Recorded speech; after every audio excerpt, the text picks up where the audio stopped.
சிலை திருட்டு கும்பலை பற்றி அதிர்ச்சி தகவல்கள் தினம்தோறும் வெளியாக துவங்கியிருக்கும் நிலையில் அச்செய்தியின் கூடுதல் விவரங்களை தருகிறது இந்த செய்தி தொகுப்பு. தமிழக கோயில்களில் இருக்கும் அபூர்வ சிலைகள் பல திருடப்பட்டு வெளிநாடுகளுக்கு கடத்தப்பட்டு விட்டது. அமெரிக்காவில் மட்டும் 1000 கோடி ரூபாய் பெருமானமுள்ள சிலைகள் 50 கண்காட்சிகளில் இருக்கிறது. நியூசிலாந்து, வளைகுடா நாடுகள், கனடா, செக்கோஸ்லோவேக்கியா, ஆஸ்திரேலியா என நமது சிலைகள் இருக்கும் நாடுகளின் பட்டியல் மிக நீளம். நமது பாரம்பரிய சிலைகள் மீண்டும் தமிழகத்துக்கு வந்து சேருமா என்பதை சொல்வதுதான் இந்த செய்தி தொகுப்பு.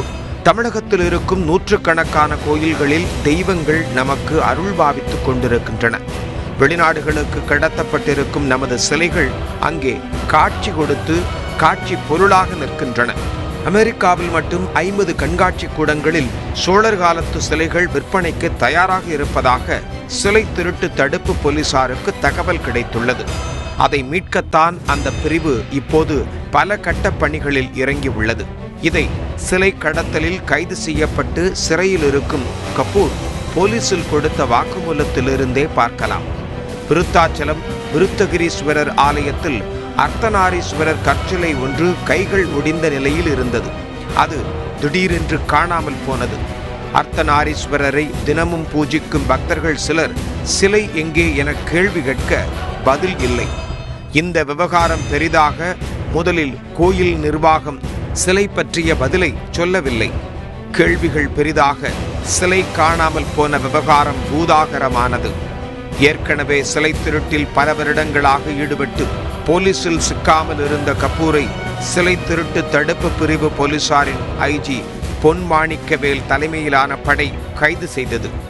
தானே சிலையை கடத்தியதாக ஒப்புக்கொண்டார் கபூர். டெல்லியில் யாருக்கோ விற்றதாக கூறினார். ஆனால் அந்த சிலை இருந்தது ஆஸ்திரேலியாவில். டெல்லிக்கு போன அர்த்தநாரீஸ்வரர் சிலை அங்கிருந்து மும்பைக்கு போயிருக்கிறது. பின் அங்கிருந்து லண்டனிலிருந்து மான்ஹட்டன் சென்றது. மான்ஹட்டன் நகரிலிருந்து ஆஸ்திரேலியாவின் சிட்னி நகருக்கு விருத்தாச்சலம் கோயிலின் அர்த்தநாரீஸ்வரர் சிலை 1,36,00,000 ரூபாய்க்கு விற்கப்பட்டிருப்பது தெரிய வந்தது. பல தடைகளை தாண்டி இன்று அச்சிலை மீட்கப்பட்டு விட்டது. சரி, தமிழக கோயில்களில் உள்ள சிலைகள் திருடப்பட்டாலோ நாடு கடத்தப்பட்டாலோ அதை மீட்பது யார்? தமிழக சிலை திருட்டு பிரிவு போலீஸ் தான். தமிழக காவல்துறையின் ஒரு அங்கமான இந்த பிரிவின் பலம் என்ன தெரியுமா? ஐஜி தலைமையிலான ஒரு அதிகாரிதான் இந்த பிரிவுக்கு தலைவர். அவர் ஐஜி பொன் மாணிக்கவேல். இவருக்கு கீழ் ஒரு டிஎஸ்பி, 3 இன்ஸ்பெக்டர்கள், ஐஜிக்கு உதவியாளர் ஒருவர். இதுதான் மொத்த பிரிவின் எண்ணிக்கையே.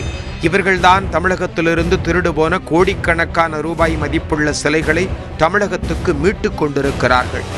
இங்கிருந்து வெளிநாடுகளுக்கு கடத்தப்பட்டவை எல்லாமே ஐம்பொன் மற்றும் கற்சிலைகள். ஐம்பொன் சிலைகள் எல்லாமே 8ஆம் நூற்றாண்டிலிருந்து 13ஆம் நூற்றாண்டு வரையான பழமை வாய்ந்தவை. எல்லா சிலைகளும் சோழர் காலத்து சிலைகள்.